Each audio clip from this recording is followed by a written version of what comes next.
وَكَتَبْنَا لَهُ فِي الْأَلْوَاحِ مِنْ كُلِّ شَيْءٍ مَوْعِظَةً وَتَفْصِيلًا لِكُلِّ شَيْءٍ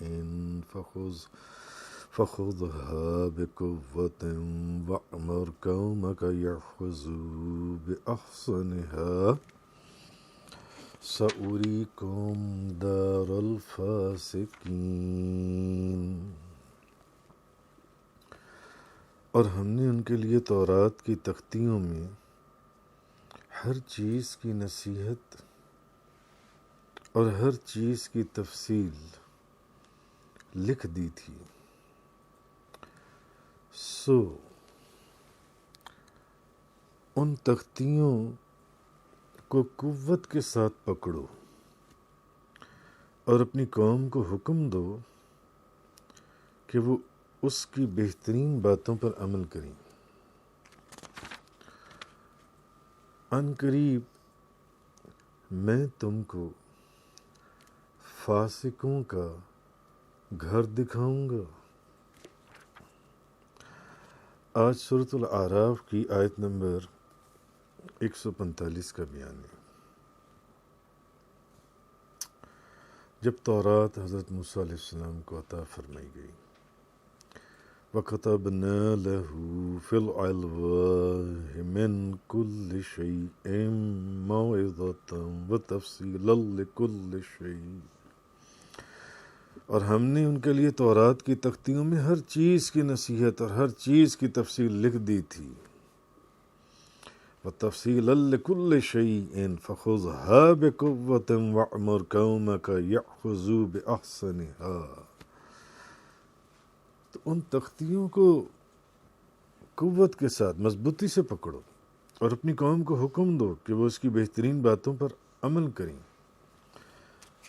ان قریب، وہ دن دور نہیں ہے، ان قریب میں تم کو فاسقوں کا گھر دکھاؤں گا۔ آیت نمبر 145 کا بیان ہے اس میں۔ اب اس میں یہ فرمایا گیا کہ اصل میں جس مقصد کے لیے حضرت موسیٰ علیہ السلام کو بلایا تھا، جس کا ذکر پچھلی آیات میں ہوا تھا، جبل طور پر، کوہ طور پر، اب اس کی تکمیل فرمائی جا رہی ہے۔ اور پھر وہاں حضرت موسیٰ علیہ السلام کا بے ہوش ہو جانا، اور پھر وہ سارا بیان کل کی بیان میں درس میں گزرا تھا۔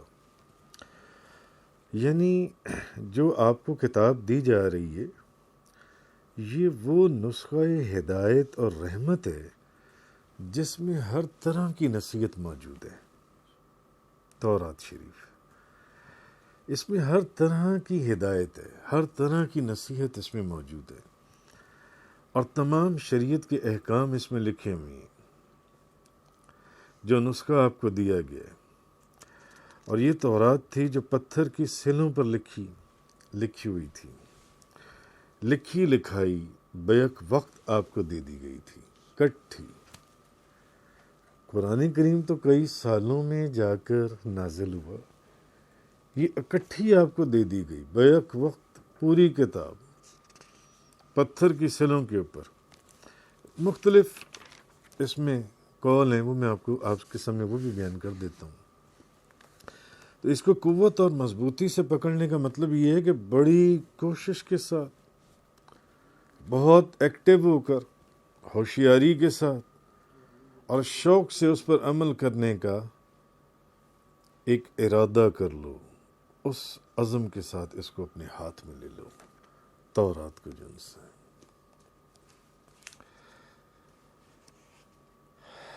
یعنی یہ کتاب اس لیے آپ کو نہیں عطا فرمائی جا رہی، یہ بھی کہا گیا کہ آپ صرف خود اس کے اوپر عمل کر لیں اور آپ کی قوم اس کے اوپر عمل نہ کرے، بلکہ آپ کو اپنی قوم کو بھی حکم دینا ہے کہ اس کے اندر شریعت کے جو احکام، جو سراپائے خیر و برکت ہیں، آپ نے نہیں، آپ کی قوم نے بھی، آپ کی امت نے بھی اس کے اوپر عمل کرنا ہے۔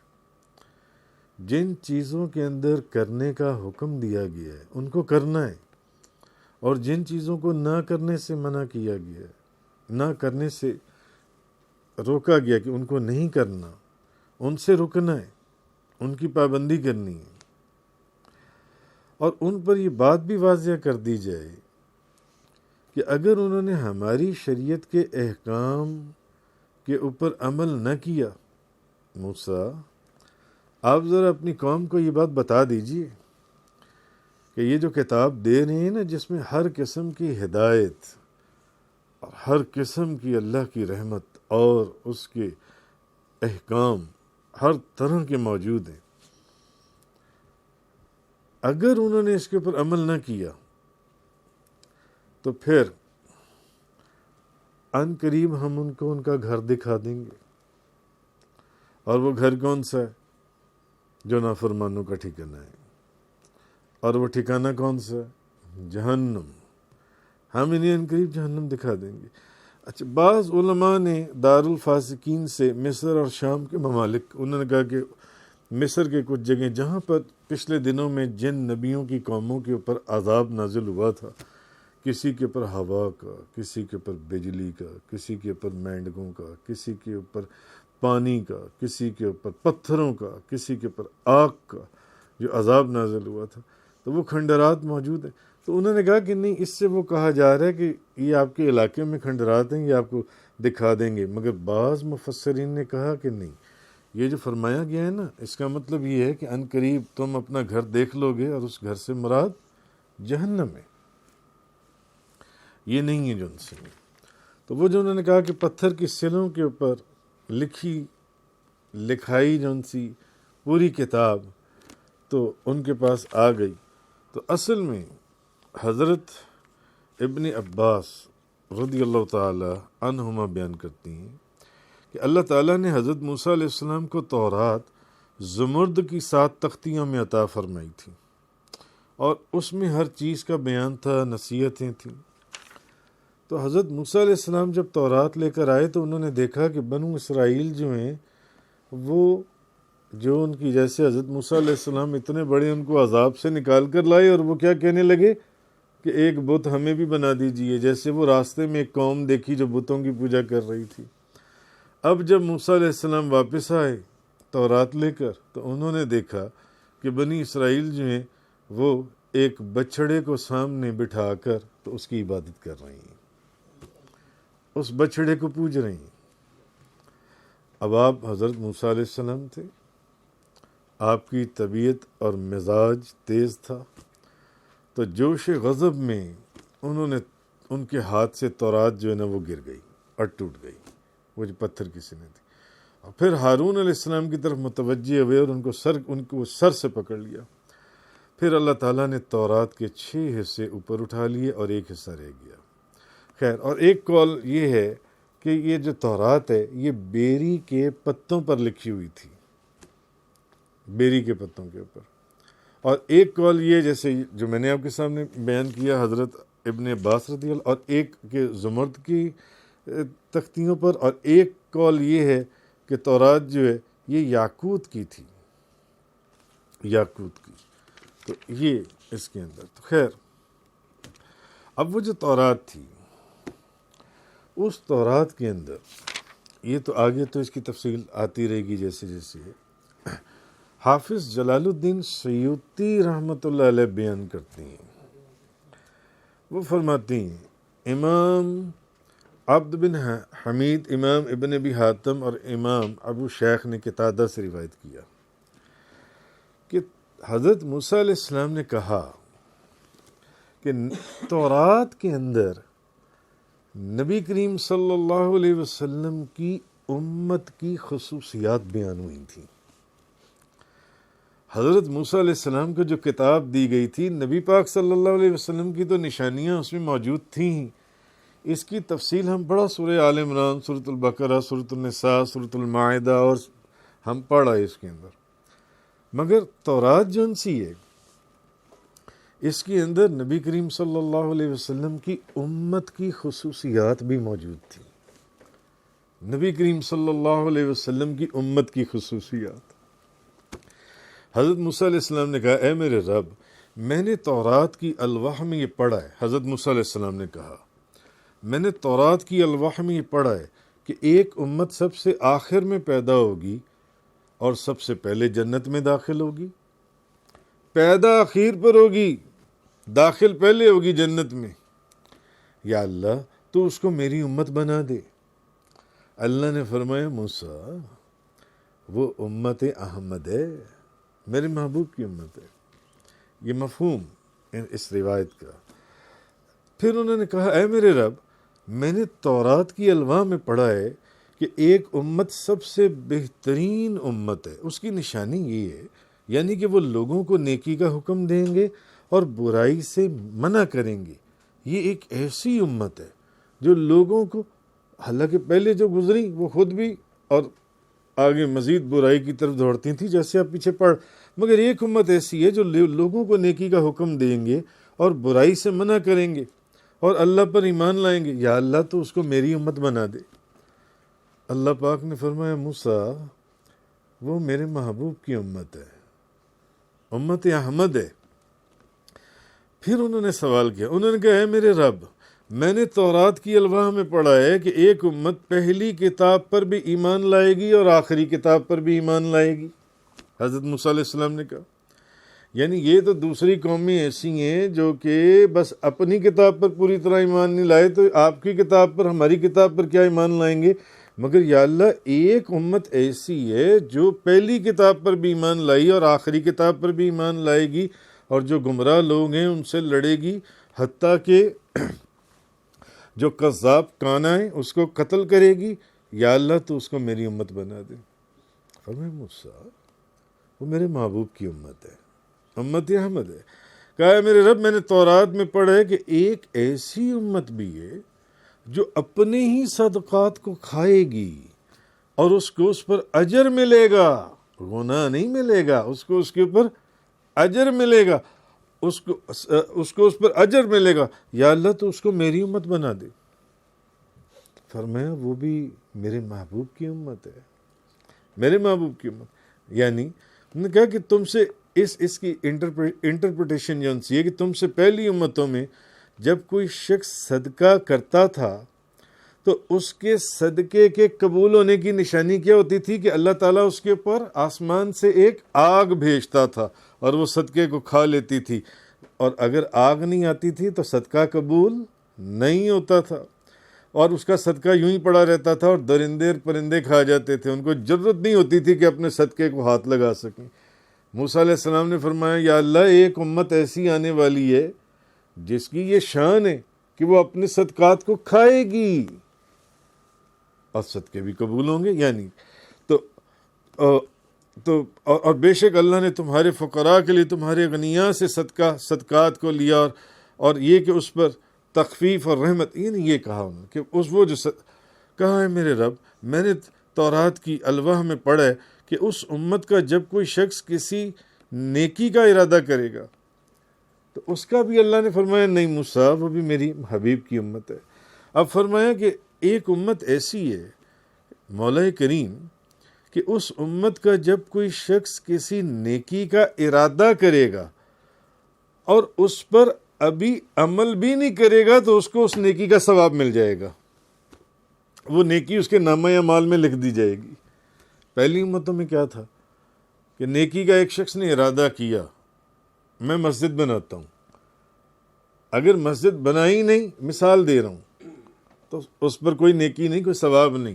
مگر حضرت موسیٰ علیہ السلام معرفت اور حکمت کے کس مقام پر تھے؟ آپ نے فرمایا مولا ایک امت ایسی آنے والی ہے کہ جب کوئی شخص اس امت کا جب کوئی شخص کسی نیکی کا ارادہ کرے گا اس پر عمل بھی ابھی نہیں کرے گا پھر بھی اس کے لیے ایک نیکی لکھ دی جائے گی، صرف نیکی کا ارادہ کرنے کے اوپر، صرف نیکی. اور جب وہ اس نیکی پر عمل کرے گا تو اس جیسی 10 نیکیاں 700 نیکیاں یا اس کی بھی دوگنی نیکیاں لکھ دی جائیں گی، جیسے قرآن حدیث میں بے شمار بیان ہوا. یا اللہ اس کو میری امت بنا دے. موسیٰ علیہ السلام اللہ کی بارگاہ میں عرض کر رہے ہیں میں نے تورات میں پڑھا ہے، کہہ کون موسیٰ علیہ السلام، اور روایت کو حافظ جلال الدین سیوطی وہ بیان کر رہے ہیں اس کو. فرمایا وہ میرے حبیب کی امت ہے. موسیٰ علیہ السلام نے فرمایا کہا اے میرے رب میں نے تورات کی الواح میں پڑھا ہے کہ اس امت کا کوئی شخص جب کسی گناہ کا ارادہ کرے تو اس کو اس وقت تک نہیں لکھا جاتا جب تک کہ وہ گناہ کر نہ لے. اور پہلی امتوں میں کیا تھا, کوئی گناہ کا ارادہ بھی کرتا تھا, چلو آ جاؤ تم سامنے کھڑے ہو جاؤ جن سے. مگر یہ ایک امت ایسی ہے کہ جو گناہ کا ارادہ کرے اور جب تک اس کو کر نہ لے اس گناہ کا, تو اس کو اس وقت تک نہیں لکھا جاتا جب تک وہ اس گناہ کو کر نہ لے, اور جب وہ عمل کر لے تو پھر اس کا صرف ایک گناہ لکھا جاتا ہے. اور نیکی کا ارادہ کرے تو نیکی, اور جب کر لے تو کئی گناہ نیکی ہے. یا اللہ تو اس کو میری امت بنا دے. فرمایا موسیٰ وہ میرے محبوب کی امت ہے. کہا ہے میرے رب میں نے تورات کی الواح میں پڑھا کہ وہ امت لوگوں کی دعوت قبول کرے گی. وہ امت ایسی ہے جو لوگوں کی دعوت قبول کرے گی, اور وہ امت ایسی ہے جن کی دعا قبول کی جائے گی. اس امت کے لوگ ایسی ہیں جن کی دعا قبول کی جائے گی, ان کو میری امت بنا دے. فرمایا وہ میرے محبوب کی امت ہے, میرے محبوب کی امت ہے. اب جب یہ ساری باتیں حضرت موسیٰ علیہ السلام نے کر دی نا, اب حضرت موسیٰ علیہ السلام نے, کیونکہ جو اب وہ نبی کی وہ نگاہ نبوت تھی جو قیامت تک کو دیکھ رہی تھی, انہوں نے جس امت کے اندر ایک یونیکنیس یا ڈسٹنکٹیونیس دیکھی, انہوں نے کہا اس کو میری امت بنا, اس کو میری اس کے اندر یہ چیزیں اس میں یونیک, یہ مجھے عطا فرما دے.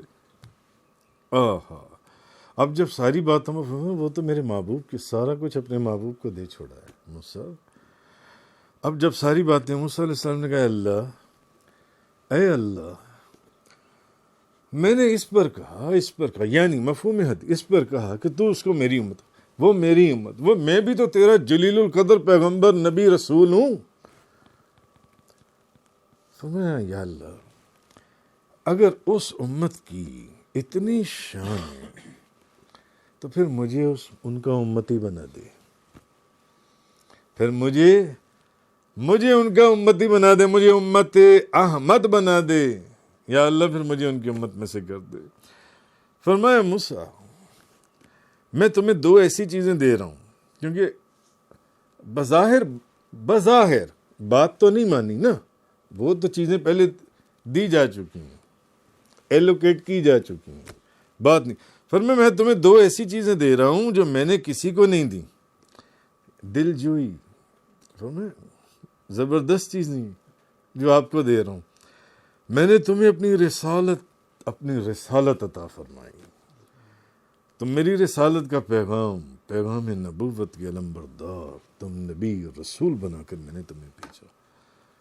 موسیٰ میں نے تمہیں اپنے سے ہم کلام فرمایا, کیا اس پر خوش نہیں ہو؟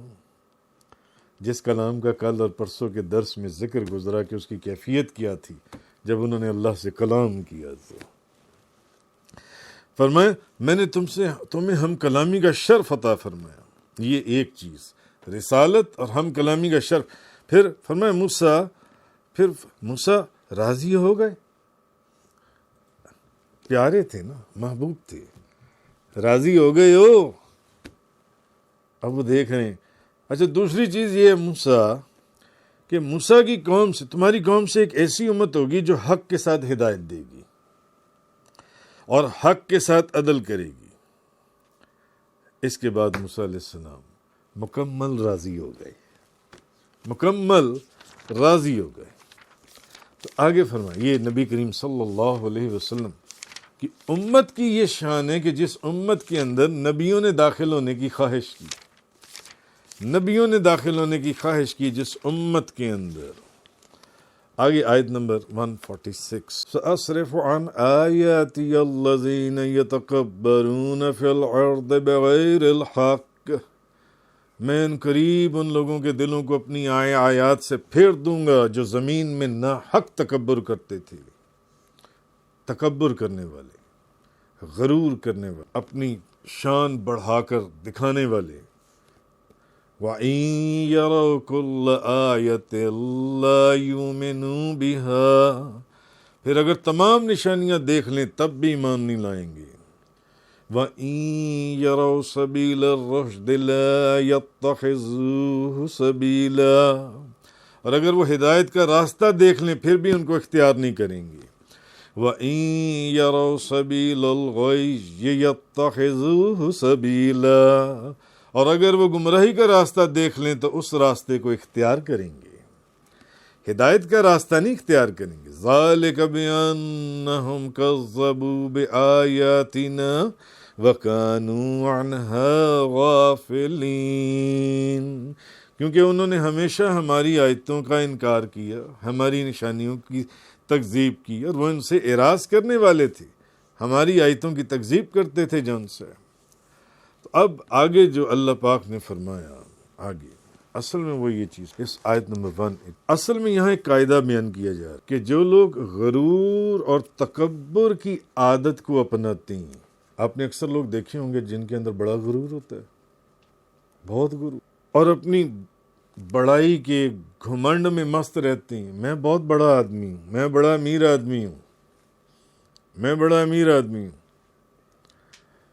یا کسی اور اپنی جائیداد، اپنی دولت، اپنی سیٹ، اور انبیاء کی اطاعت کرنے میں اپنی بے عزتی محسوس کرتے ہیں۔ تو اللہ پاک فرما رہا ہے کہ بطور سزا جن لوگوں کے وجود میں تکبر ہے، ایسے لوگوں کو کتاب الہی، اللہ کی کتاب کو سمجھنے کی توفیق سے محروم کر دیا جاتا ہے کہ وہ میری کتاب کو سمجھ ہی نہ سکیں۔ تکبر اور غرور اتنی گندی اور غلیظ چیز ہے جس سے اتنی نفرت فرمائی گئی ہے۔ میں چودھری ہوں، میں نمبردار ہوں، میں دبئی سے آیا ہوں، میری فلانی جائیداد، میں فلانے ڈیرا میرا ڈیرے کا مالک، میں فلانا، میں وڈیرا، میں منسٹر۔ تو ان کے دل کی آنکھ کے بے نور ہونے کی کیفیت بیان کی جا رہی ہے۔ ان کے دل کی آنکھ بے نور ہے، بے نور کر دیا جاتا ہے تکبر کی وجہ سے، غرور کی وجہ سے۔ ہزار دلیلیں سنتے ہیں، معجزات دیکھتے ہیں، لیکن ایمان نہیں لاتے۔ نیکی اور ہدایت کا راستہ جو حق کی قندیلوں سے روشن ہے، اس پر چلنے کے لیے انہیں کہا جائے تو نہیں چلتے، لیکن اگر گندگی اور ضلالت کے اندھیروں اس رستے کے پر چلنے کے لیے کہا جائے تو فوراً تیار ہو جاتی ہیں، ریڈی ہوتے ہیں اس راستے کے پر چلنے کے لیے۔ تو حضرت عبداللہ بن مسعود رضی اللہ تعالیٰ عنہ بیان کرتے ہیں، اب اس کا کرکس کیا ہے کہ نبی کریم صلی اللہ علیہ وسلم نے فرمایا، جس شخص کے دل میں رائی کے دانے کے برابر بھی تکبر ہو وہ جنت میں داخل نہیں ہوگا، جنت میں داخل نہیں ہوگا۔ میں امیر آدمی ہوں، میں کرسی پر بیٹھوں گا، تو غریب آدمی ہے، تو نیچے بیٹھ۔ میں ڈائریکٹر ہوں، میں ٹیبل پر بیٹھ کر کھانا کھاؤں گا، تو نوکر ہے، تو زمین پر بیٹھ کر کھانا کھا۔ اور بے شمار اس کی مثالیں دنیا کے اندر ملتی ہیں۔ حضرت عبداللہ بن مسعود فرماتے ہیں کہ نبی پاک صلی اللہ علیہ وسلم نے فرمایا، جس شخص کے دل میں رائی کے دانے کے برابر بھی تکبر ہو وہ جنت میں داخل نہیں ہوگا۔ رائی کے دانے کے برابر بھی جس کے دل میں تکبر ہوگا وہ جنت میں داخل نہیں ہوگا۔ اور حضرت ابن عباس رضی اللہ تعالی عنہما سے روایت ہے کہ رسول اللہ صلی اللہ علیہ وسلم نے فرمایا، روئے زمین پر کوئی شخص نہیں ہے جو اس حال میں مرے کہ اس کے دل میں رائی کے دانے کے برابر بھی تکبر ہو مگر اللہ اس کو دوزخ میں داخل کر دے گا۔ جب حضرت عبداللہ بن قیس انصاری نے یہ حدیث سنی وہ رونے لگ گئے۔ نبی پاک صلی اللہ علیہ وسلم نے ان کو روتے ہوئے دیکھا، انہوں نے پوچھا، اے عبداللہ بن قیس تم کیوں رو رہے؟ انہوں نے کہا کہ میں نے آپ کا ارشاد سن لیا کہ جس کے دل میں رائی کے دانے کے برابر بھی تکبر، میں نے آپ کا ارشاد سنا ہے، میں اس لیے رو رہا ہوں۔ کس کو کیا انسان، تو آپ سرکار نے فرمایا عبداللہ بن قیس کو فرمایا، اوے عبداللہ بن قیس تجھے مبارک ہو، تو جنتی ہے، تو جنتی، تم جنت میں ہوگے. اور پھر ایک آگے نبی پاک صلی اللہ علیہ وسلم نے ان کو ایک لشکر میں بھیجا، انہوں نے جہاد کیا اور شہادت پائی. حضور نے پہلے فرما دیا تھا کہ تم جنتی. تو جس کے دل میں رائی کے دانے کے برابر بھی تکبر ہوگا وہ جنت میں نہیں جائے گا. قرآن کریم کے اندر کذالک یطبع اللہ علی کل قلب متکبر جبار، اسی طرح اللہ ہر مغرور اور متکبر کے دل پر مور لگا دیتا ہے. وخاب کل جبار عنید، ایک اور سورہ ابراہیم کے اندر، اور ہر متکبر ضدی سرکش ہلاک ہو گیا، ہلاک کر دیا جائے گا. انہ لا یحب المستکبرین، بے شک وہ تکبر کرنے والوں کو دوست نہیں رکھتا. حضرت عبداللہ بن عمر رضی اللہ تعالیٰ عنہما بیان کرتی ہیں کہ فتح مکہ کے دن نبی کریم صلی اللہ علیہ وسلم نے خطبہ ارشاد فرمایا لوگو، اللہ نے تم سے زمانہ جاہلیت کے بوجھ کو اتار دیا اور تمہارے باپ دادا کی بڑائی کو ختم کر دیا، کیونکہ وہ تکبر اور ان کے اندر جو غرور اور جو چیزیں. اب لوگوں کی دو قسمیں ہیں، ایک نیک پرہیزگار وہ اللہ کے نزدیک کریم ہے، اور دوسرا فاجر و بدبخت وہ اللہ کے نزدیک ذلیل ہے. تمام لوگ، حضور نے فرمایا تمام لوگ ایک آدم کی اولاد ہیں. اوپر باپ ایک ہے، باپ ایک ہے. یہ تو یہاں پر کوئی ٹوانا بن گیا اور کوئی فلانا بن گیا، یہ چودھری کی اولاد، یہ مغل ہو گیا، یہ ارائی ہو گیا، یہ تیلی ہو گیا اور یہ بیلی ہو گیا. ہاں یہ تو ایسے ہے نا یہاں پر یہ سارے. تو تمام لوگ حضور نے فرمایا ایک آدم کی اولاد ہیں، ایک آدم کی اولاد. تو دیکھا جائے تو سب آپس میں بھائی ہیں، دیکھا جائے تو سارے رشتہ دار ہیں. اور اللہ تعالیٰ نے آدم کو مٹی سے پیدا کیا تھا. اللہ فرماتا ہے لوگوں، ہم نے تم کو ایک مرد اور ایک عورت سے پیدا کیا اور ہم نے تمہاری مختلف قومیں اور قبیلے بنائے تاکہ تم ایک دوسرے کی شناخت کرو. یہ قومیں، یہ ذات پات، یہ قبیلے اور یہ جو کاسٹ ہے، یہ تو بعد میں ایک دوسرے کی شناخت کے لیے. کون سندھ سے آیا ہے، کون عرب کا ہے، کون حجاز کا ہے، کون مشرق کا ہے، کون مغرب کا ہے. بے شک اللہ کے نزدیک تم میں سے زیادہ عزت والا وہ ہے جو زیادہ متقی ہے.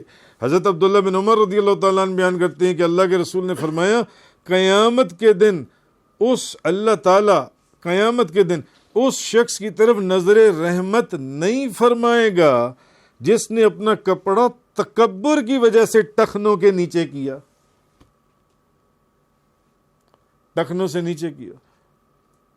مگر بعض لوگ ان کے اوپر بھی گناہ کبیرہ کا وہ لیبل لگا دیتے ہیں، جو بیچارے ویسے ہی ان کی شلوار لمبی ہو.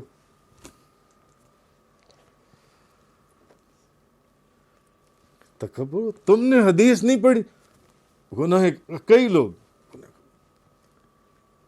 حدیث کو غور سے سنیں. اللہ کے رسول نے فرمایا کہ اللہ قیامت کے دن اس شخص کی طرف نظر رحمت نہیں فرمائے گا جس نے اپنا کپڑا تکبر کی وجہ سے ٹخنوں سے نیچے کیا.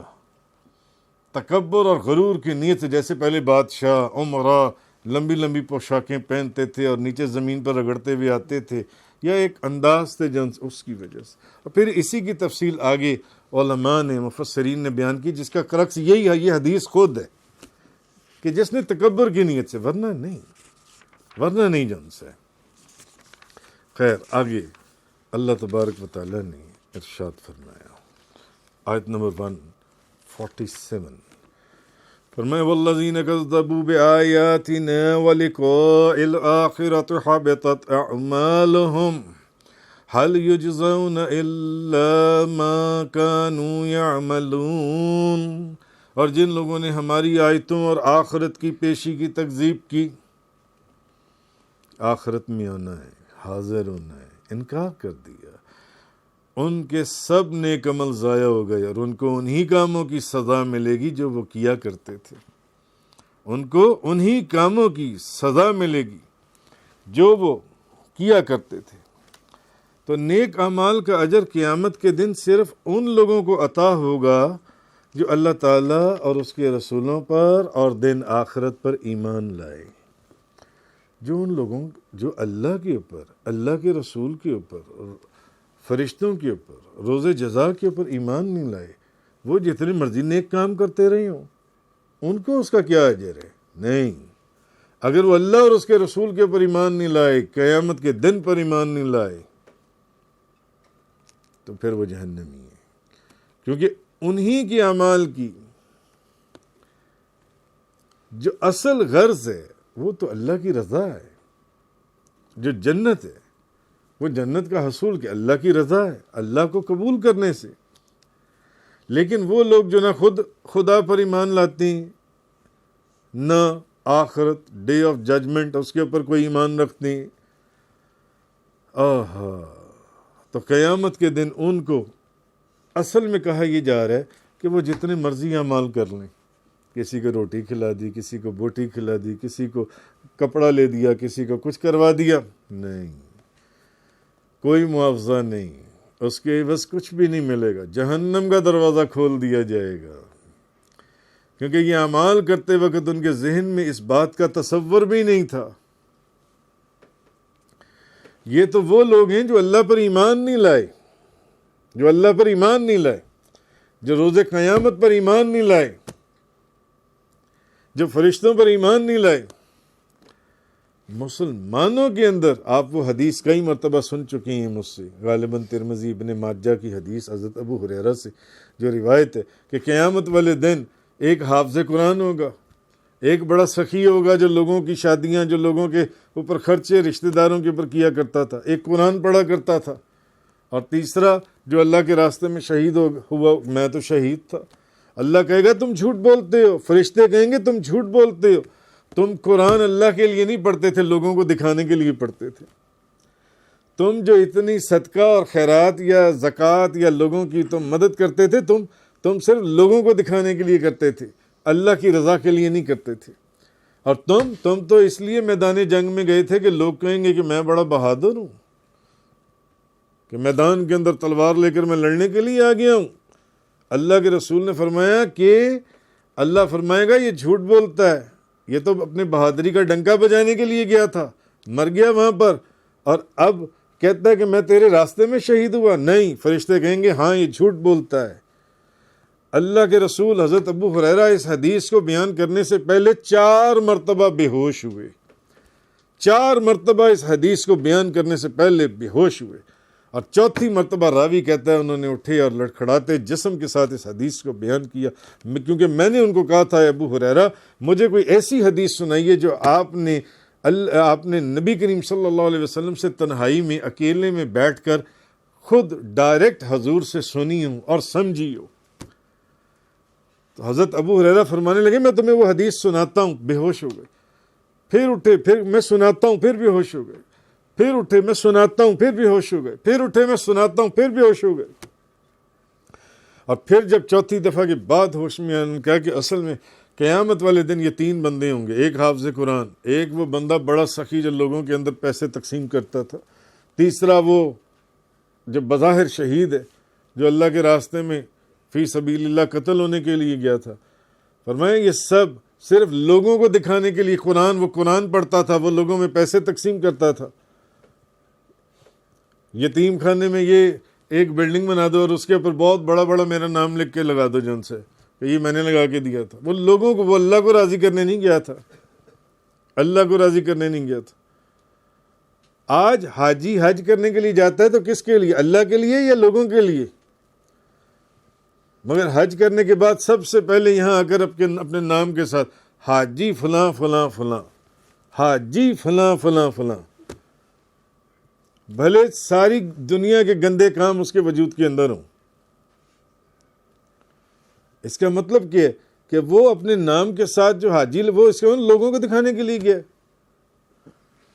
نبی کریم صلی اللہ علیہ وسلم نے فرمایا، ابو ہریرہ فرماتے، راوی کہتا ہے ابو ہریرہ نے فرمایا کہ میں نے نبی کریم صلی اللہ علیہ وسلم کی زبان مبارک سے سنا کہ حضور نے فرمایا ابو ہریرہ یہ پہلے 3 بندے ہیں قیامت والے دن جن کے ذریعے جہنم کی آگ کو دہکایا جائے گا، جہنم کو جلایا جائے گا، اس آگ کو بھڑکایا جائے گا، یہ وہ 3 بندے ہیں۔ اگر مسلمان ہو کر کلمہ پڑھنے کے باوجود جو عمل دکھاوے کا ہو وہ منہ پر مار دیا جائے گا، تو جو بندہ کلمہ ہی نہیں پڑھتا، بات اس کی ہو رہی ہے، جو بندہ کلمہ ہی نہیں پڑھتا، روز آخرت کے اوپر ایمان ہی نہیں ہے اس کا، اس نے دنیا میں جتنی مرضی نیکیاں کی ہیں وہ کس کام کی ہیں؟ ایمان والوں کا یہ معاملہ ہے تو وہ تو پہلے ہی بے ایمان ہے، اس کے پاس تو ایمان ہے ہی نہیں۔ اس چیز کو اللہ تبارک و تعالیٰ نے اصل میں اس آیت کے اندر فرمایا، آیت نمبر 147 کے اندر اللہ تبارک و تعالیٰ نے فرمایا کہ وَالَّذِينَ كَذَّبُوا بِآيَاتِنَا وَلِقَاءِ الْآخِرَةِ، اور جن لوگوں نے ہماری آیتوں اور آخرت کی پیشی کی تکذیب کی، آیتوں کا انکار کیا ہو، آخرت کا انکار کیا ہو، خدا کا انکار کیا ہو، اللہ کے رسول کا انکار کیا ہو، حبطت اعمالہم، ان کے سب نیک عمل ضائع، هل یجزون الا ما كانوا یعملون، ان کو انہی کاموں کی سزا ملے گی جو وہ کیا کرتے تھے۔ صدق اللہ تعالی اللہ رسول اللہ صلی اللہ علیہ وسلم۔ تفسیر قرآن کا یہ لیکچر انگلش میں سننے کے لیے براہ کرم ڈسکرپشن میں موجود لنک پر کلک کریں۔